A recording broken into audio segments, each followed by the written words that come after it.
The conference room at Harrison Industries felt smaller than usual. Dad had called an emergency board meeting on a Friday afternoon, which meant he wanted maximum drama with minimum resistance. Mom sat beside him, her designer suit perfectly pressed, her expression the same one she wore when firing housekeepers. My older brother Marcus occupied the seat that should have been mine, the one marked Executive Vice President. I sat 3 chairs down next to the intern. "Thank you all for coming on such short notice," Dad began, his voice carrying that particular tone he used when he'd already made decisions and was just performing the theater of consultation. "Harrison Industries has reached a critical juncture.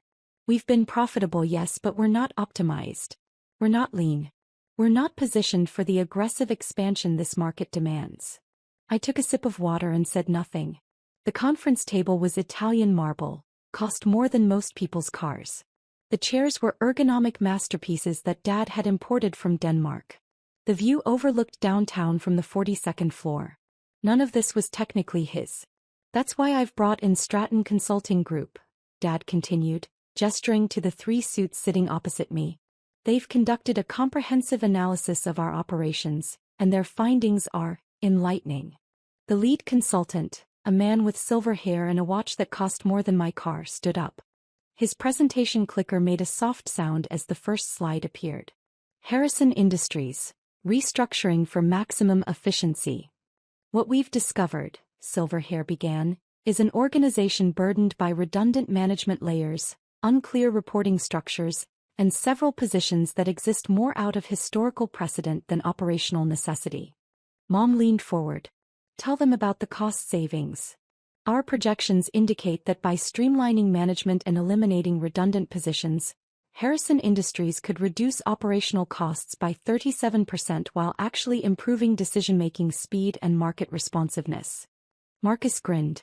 He'd been waiting for this moment since he joined the company 5 years ago.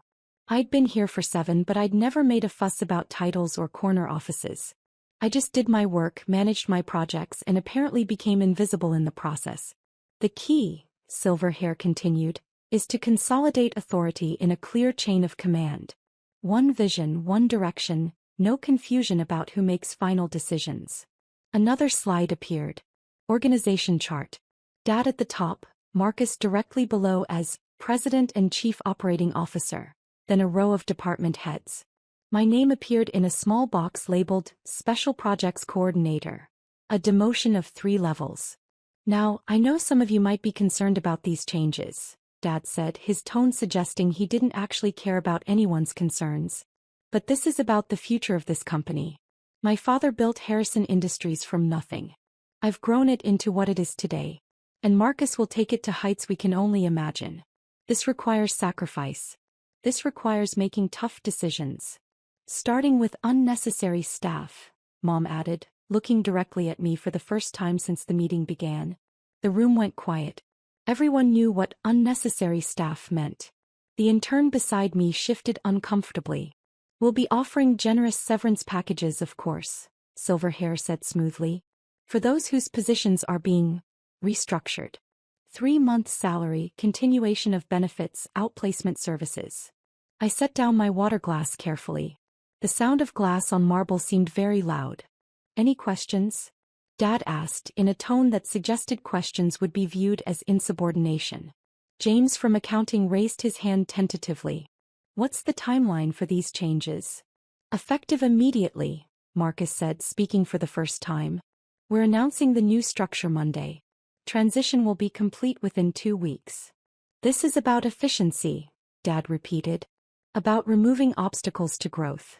Some people understand business, understand what it takes to compete at this level. Others." He paused, looking at me. "Others are better suited to different environments. Less demanding environments." Mom actually smiled. "Perhaps something in education. Or nonprofit work. Something that matches your capabilities." I pulled out my phone and sent a single text message. Then I looked up at Dad, at Mom, at Marcus with his smug expression, at Silverhair and his team of consultants who'd just recommended firing a quarter of the staff to pad their own fees. "Are these changes already filed with the parent company?" I asked quietly. Dad frowned. "What?" "The restructuring plan. The new organizational chart. The terminations. Have they been submitted to the holding company for approval? Silverhair looked confused. There's a holding company?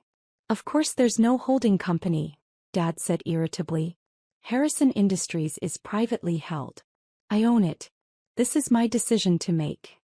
Actually, I said, still speaking quietly, Harrison Industries is a wholly owned subsidiary of Harrison Holdings LLC. All major structural changes, any modifications to the organizational hierarchy, and any terminations above the level of department head require written approval from the holding company's board of directors. The room went very quiet. That's a technicality, Marcus said. Some legal structure Dad set up for tax purposes years ago. It doesn't actually mean anything. It means, I continued, that none of these changes can take effect without approval. It also means that this meeting, which was called as a board meeting, isn't actually a board meeting at all, because the board of directors of Harrison Industries reports to the board of directors of Harrison Holdings, and no representatives from the holding company are present. Dad's face was turning red. This is ridiculous. I'm not going to. His phone rang. He looked at the screen, frowned, and answered. Yes. I couldn't hear the other side of the conversation, but I could see Dad's expression change from irritation to confusion to something that might have been concern. What do you mean rejected? He said into the phone. I haven't even submitted anything yet. He listened for a long moment. How would they even know about? Yes. Yes, I understand. I'll call you back. He ended the call and stared at me. Really looked at me, perhaps for the first time in years. That was our corporate attorney, he said slowly. He just received a call from the holding company's legal team. Apparently, someone forwarded them the restructuring proposal. And it's been rejected. All of it. That's impossible, Mom said. The holding company is just paperwork. It's not a real thing. My phone buzzed. I glanced at the screen and stood up. If you'll excuse me, I need to take this call. I walked to the windows looking out over the city. Behind me, I could hear Dad demanding explanations, Marcus insisting this was all a misunderstanding, Mom saying something about calling their lawyers. Hello, Richard, I said into the phone. Miss Harrison, the voice on the other end replied. I've sent the formal rejection notice to your father's attorney. The restructuring proposal violates at least 6 clauses in the subsidiary operating agreement. Should I schedule a meeting to review the compliance requirements? Please do, I said. Let's say Monday morning. 9 a.m. Conference Room A. Conference Room A is reserved for board meetings only. I know. I ended the call and turned back to the room. Everyone was staring at me. I don't understand, Dad said. How did the holding company even know about this meeting? Because I told them, I said simply. I'm on the board of directors. I've been on the board since grandfather died and left me his shares. The silence was absolute. That's impossible, Marcus said. Grandfather left everything to Dad. He left the shares of Harrison Industries to Dad, I corrected. He left the shares of Harrison Holdings to me. All of them. Silverhair was looking between his notes and me with growing alarm. When you say all of them, I mean I own 100% of Harrison Holdings LLC, which owns 100% of Harrison Industries. Every share. Every asset. Every decision ultimately requires my approval. Mom had gone pale. But you never said anything. You never. I never interfered, I said. Grandfather's will included a letter. He told me to let Dad run the company, to learn the business from the ground up, to understand every department before I ever exercised my authority. He said if I did it right, I'd never need to interfere. The company would run itself. And if you did it wrong? Dad asked quietly. Then I'd know exactly what needed to change when the time came. I walked back to my seat, but I didn't sit down. I stood behind the chair, my hands resting on the Danish ergonomic leather. For 7 years I've worked in this company. I've managed projects, coordinated teams, solved problems. I've watched how decisions get made, how people get treated, what gets prioritized and what gets ignored. I've learned a lot. You've been spying, Marcus accused. I've been learning. There's a difference. I looked at Silverhair. Your consulting firm was hired without proper authorization. The holding company requires competitive bids for any consulting contracts over $50,000. Your engagement letter was for $300,000. That contract is void. Silverhair stood up. We have a signed agreement with Harrison Industries, which lacks the authority to enter into contracts of that size without holding company approval. Check your contract. Section 12. It's standard boilerplate, but it matters. You'll receive a kill fee for work performed to date, but your recommendations are rejected and your services are no longer required. The three consultants looked at each other, then began packing their materials. They left without another word. Now wait just a minute, Dad started. The restructuring plan is rejected, I said. Not just rejected, it's prohibited. The holding company's operating agreement specifically forbids any changes to executive compensation, organizational structure, or staffing levels that would interfere with the subsidiary's operational independence without board approval. And since I am the board and I don't approve, it's not happening. This is insane, Mom said. You can't just. I can actually. But I don't want to. I don't want to run Harrison Industries. I don't want Dad's job or Marcus's job. I just want to do my work without being called unnecessary staff in a room full of my colleagues. The remaining employees around the table were very carefully not looking at anyone. However, I continued, since this meeting has made it clear that there are some fundamental misunderstandings about corporate governance and authority, we need to address them. Effective immediately, all executive decisions above department head level will be reviewed by the holding company's legal team before implementation. This includes hiring, firing, compensation changes, capital expenditures over $100,000, and any contracts with outside consultants. You're putting us in handcuffs, Marcus said. I'm ensuring compliance with the corporate structure that's been in place for 7 years. The structure you all apparently forgot existed. Dad's phone rang again. He looked at it, didn't answer. That's probably Richard again, I said. Our corporate attorney. He's very thorough. He'll want to schedule a comprehensive review of all major decisions made in the last 3 years to ensure they were properly authorized. Some of them might need to be ratified retroactively. Some of them might need to be corrected. Corrected how? Dad asked. Well, for example, the compensation package Marcus received when he was promoted to executive vice president. That was a 40% increase, plus equity grants, plus a company car. All of that required holding company approval. None of that received holding company approval. Marcus went pale. I'm not saying it won't be approved, I added. I'm just saying it needs to go through the proper channels. Everything needs to go through the proper channels. That's how corporate governance works. Mom stood up suddenly. This is ridiculous. You can't treat your father this way. After everything he's done for you. What has he done for me? I asked, genuinely curious. Given me a job? Paid me a salary? That's not a gift, that's employment.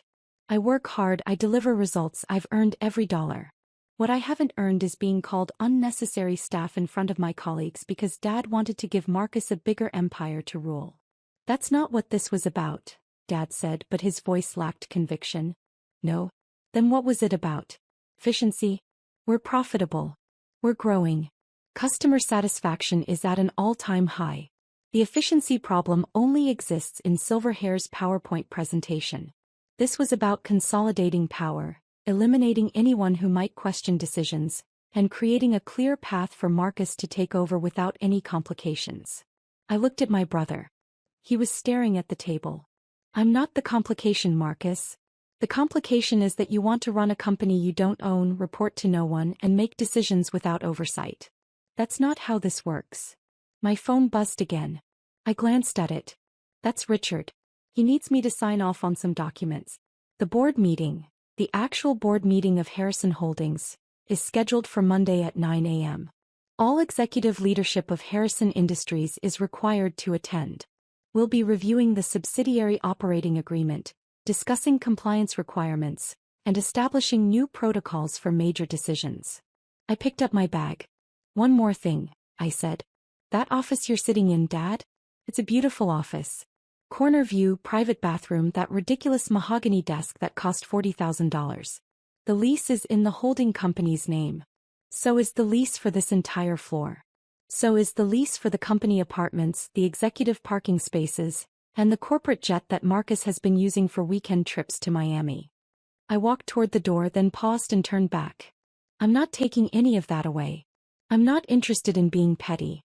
But I want you to remember, every single day, that everything you think you own, every bit of authority you think you have, exists because I allow it to exist. Not because you earned it. Not because you deserve it. Because I choose not to interfere. Why? Dad asked. Why would you let us believe we were in control? Because grandfather asked me to. Because I wanted to learn. Because I hoped that maybe, eventually, you'd see me as something other than unnecessary staff. I smiled, but there was no humor in it. I guess we both learned something today. I left the conference room. Behind me, silence. Then the sound of Dad's phone ringing again. The weekend passed in a blur of phone calls and legal documents. Richard worked overtime preparing materials for Monday's meeting. The subsidiary operating agreement was a thick document, full of clauses and requirements that Dad had apparently never read despite signing it 7 years ago. This is fascinating, Richard said during one of our calls. Your grandfather basically created a corporate structure that gave your father complete operational freedom as long as he managed the company responsibly, but retained ultimate control at the holding company level. It's actually brilliant. Your father could do anything he wanted, except fire you, reorganize the executive structure, or fundamentally alter how the company operates. He didn't know I owned the holding company, I said. Even more brilliant. Your grandfather wanted you to learn whether your father would treat employees fairly when he thought no one was watching. Apparently the answer is no. Monday morning arrived cold and clear. I got to the office at 7:30 and went straight to conference room A. The boardroom. The one reserved for major decisions and important meetings. The one I'd never been invited to before. Richard was already there, setting up presentations and organizing documents. Everyone's confirmed attendance, he said. Your father, your mother, Marcus, and the 4 department heads who were in Friday's meeting. Also, I took the liberty of inviting Harrison Industries' CFO and General Counsel. They should be present for this discussion. Good thinking. At 8:55, people began arriving. Dad came in first, looking like he hadn't slept. Mom was with him, her expression carefully neutral. Marcus arrived exactly at 9, followed by the others. I sat at the head of the table. Dad started to sit in his usual spot, my spot, then caught himself and chose a different chair. Thank you all for coming, I began. This is the quarterly board meeting of Harrison Holdings LLC. For those who weren't aware, such a meeting was required and has been required for the past 7 years. This is the first one we've actually held, which means we have a lot to cover. I nodded to Richard. The first order of business, Richard said, is to review the subsidiary operating agreement between Harrison Holdings and Harrison Industries. I'm distributing copies now. Please turn to page 12, section 4.3. Papers rustled. People read. I watched their faces as they began to understand the implications. As you can see, Richard continued, all major operational decisions require holding company approval. This includes structural reorganizations, executive compensation above certain thresholds, capital expenditures over $100,000, any acquisitions or divestitures, and terminations of executive-level personnel. The CFO, a man named David who'd been with the company for 15 years, raised his hand tentatively. Does this mean every decision we've made has been potentially unauthorized? Not necessarily, I said. Decisions made in the ordinary course of business, within the scope of normal operations, are fine. But extraordinary decisions, the kind that would fundamentally change how the company operates, those required approval that was never sought. Because no one knew the holding company was real, Marcus said bitterly. Because no one read the operating agreement they signed, I corrected. Because no one bothered to check the corporate structure. Because everyone assumed that having the title CEO meant having ultimate authority, when the corporate documents clearly state otherwise. Dad cleared his throat. So what happens now? Now we establish clear protocols, I said. Richard has prepared a compliance checklist. Any decision that falls into certain categories gets flagged for holding company review.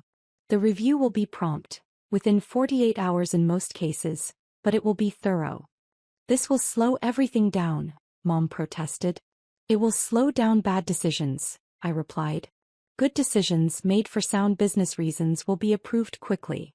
Decisions made for political reasons or personal reasons, or to benefit one executive at the expense of others. Those might face more scrutiny. I pulled up a presentation on the screen.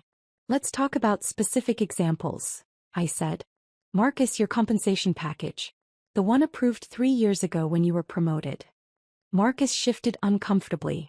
The package included a 40% salary increase, equity grants worth approximately $2 million and various perks. The total value was just over $3 million. According to the operating agreement, any compensation package over $500,000 requires holding company approval. Dad approved it, Marcus said. Dad approved it as CEO of Harrison Industries. But Harrison Industries lacks the authority to approve it without holding company sign-off. Which means technically the compensation package was never properly authorized. The room went very quiet. However, I continued, I've reviewed the justification for the package. Marcus had delivered strong results in his previous role. The compensation was within market ranges for similar positions. So I'm retroactively approving it as of today. Marcus blinked. You're approving it? I'm approving it because it was justified. That's how this works. Good decisions get approved. Bad decisions get rejected. It's not personal. It's business. I moved to the next slide. Now let's talk about the restructuring plan. The one that would have eliminated 27 positions, demoted another 12 and consolidated authority in a smaller executive team. The one that would have saved 37% in operational costs. I pulled up a different analysis, one Richard and I had worked on over the weekend. Here's what that restructuring actually would have done. Eliminated most of our institutional knowledge, created bottlenecks in decision-making, reduced our ability to respond to customer needs, and damaged morale throughout the company. The 37% cost savings was based on salary reductions, but it didn't account for decreased productivity, increased turnover, or the cost of rebuilding teams after the mass exodus that would have followed. Silverhair's presentation appeared next to mine, the contrast obvious. The consulting firm, I said, was paid to deliver a specific outcome, justify a predetermined decision to consolidate power. They weren't paid to assess what was actually best for the company. That's why their engagement is terminated. Dad was staring at the analysis. How did you put this together in 2 days? I didn't. I've been tracking efficiency metrics for 3 years. I knew exactly what the impact would be because I've modeled it before. Did you know we almost did this same restructuring in 2022? You got within one signature of pulling the trigger. I convinced James in accounting to delay the final paperwork until you got distracted by another project. The CFO, David, actually laughed, then tried to cover it with a cough. The point, I said, is that I've been here. I've been watching. I've been learning. And I've been protecting this company from bad decisions quietly without anyone knowing, because that's what grandfather asked me to do. I stood up and walked to the windows looking out over the city. Grandfather built this company with his own hands, I said quietly. He started with nothing, worked 80-hour weeks, sacrificed everything to create something that would last. When he got sick, he made arrangements. He gave Dad operational control because Dad had been working in the business for 20 years. But he gave me ultimate authority because he trusted me to preserve what he'd built. I turned back to face the room. For 7 years I've honored that trust. I've let Dad run the company. I've stayed in the background. I've done my work without complaint or drama. And it's been fine. The company has grown. We've been profitable. Life has been good. Until Friday, Marcus said. Until Friday, I agreed. Until Dad decided to restructure the company without proper authorization. Until Mom called me unnecessary staff in front of my colleagues. Until it became clear that my years of quiet work, my contributions to this company's success, counted for nothing. That's not, Mom started. It is though, I interrupted. You literally planned to fire me. You brought in consultants, developed a whole presentation, called a meeting and announced plans that included eliminating my position. The only reason it didn't happen is because I own the company you were trying to restructure. The silence stretched out. So here's what's going to happen, I said, returning to my seat. Dad remains Marcus remains executive VP. Mom continues in her role in marketing. All the department heads keep their positions. Everything continues as it has been. Relief was visible on several faces. With 2 changes, I added. First, All major decisions go through proper channels. No more assuming that titles equal authority. No more restructuring plans that violate corporate governance. No more consultants hired without proper authorization. We follow the rules. And second, Dad asked. Second, I get a seat at the table. An actual seat. Not 3 chairs down next to the intern. Not special projects coordinator. In a box at the bottom of the org chart. A real executive position with real authority and a real voice in how this company operates. What position? Marcus asked. Chief Strategy Officer, I said. Responsible for long-term planning, corporate governance, and major initiatives. Reporting directly to the CEO, with authority to escalate issues to the holding company board when necessary. Richard passed around a document. The updated organizational chart, he said. With the new position included. People studied the chart. It was different from Friday's proposed structure, but not dramatically so. Just one change. My name in a box at the executive level right below Dad and parallel to Marcus. I'm not trying to take over, I said. I'm not trying to push anyone out. I just want to be recognized for what I actually do, what I've been doing for 7 years, and have a voice in decisions that affect the company I own. Dad looked at the organizational chart for a long time. Then he looked at me. Your grandfather would be proud, he said quietly. Would he? I asked. I'm not sure. I waited 7 years to speak up. I let you call me unnecessary staff before I showed my hand.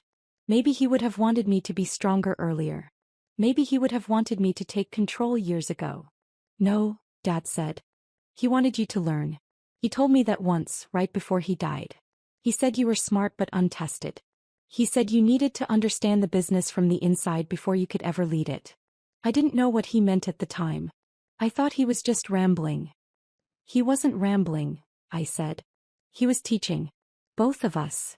Mom spoke for the first time in several minutes. I'm sorry, she said. For what I said on Friday. It was cruel and it was wrong. It was honest, I replied. You believed I was unnecessary. A lot of people probably believe that. I've worked hard to be invisible, to let other people take credit, to support without demanding recognition. That was my choice. But it stops now. I looked around the table. Any questions about the new structure? Any concerns about the compliance protocols? David, the CFO, raised his hand. The 48-hour review period for major decisions. Will that include access to holding company resources? Strategic analysis, market research, that sort of thing? Absolutely, I said. The holding company has resources that Harrison Industries doesn't. Financial modeling, legal expertise, strategic partnerships. All of that becomes available for properly submitted requests. That actually sounds useful, David admitted. It is useful, I said. That's the point. Corporate governance isn't just about oversight. It's about support.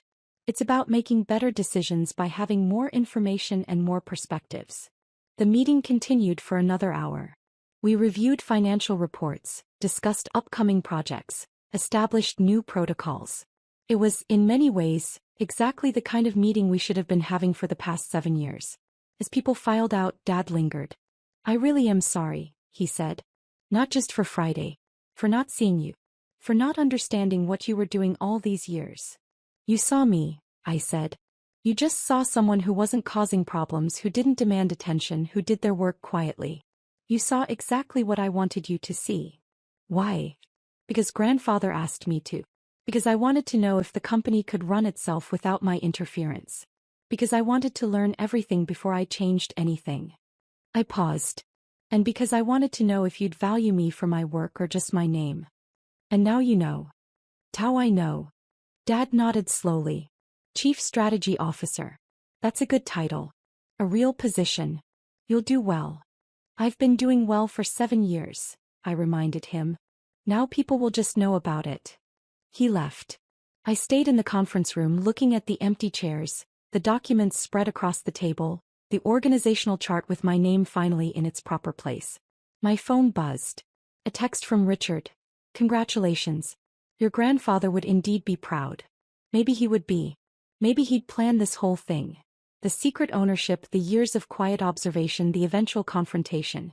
Maybe he'd known exactly what would happen when push came to shove. Or maybe he'd just given me the tools and trusted me to figure out how to use them.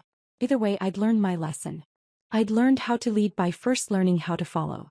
I'd learned how to command by first learning how to serve. I'd learned how to take control by first learning how to let go.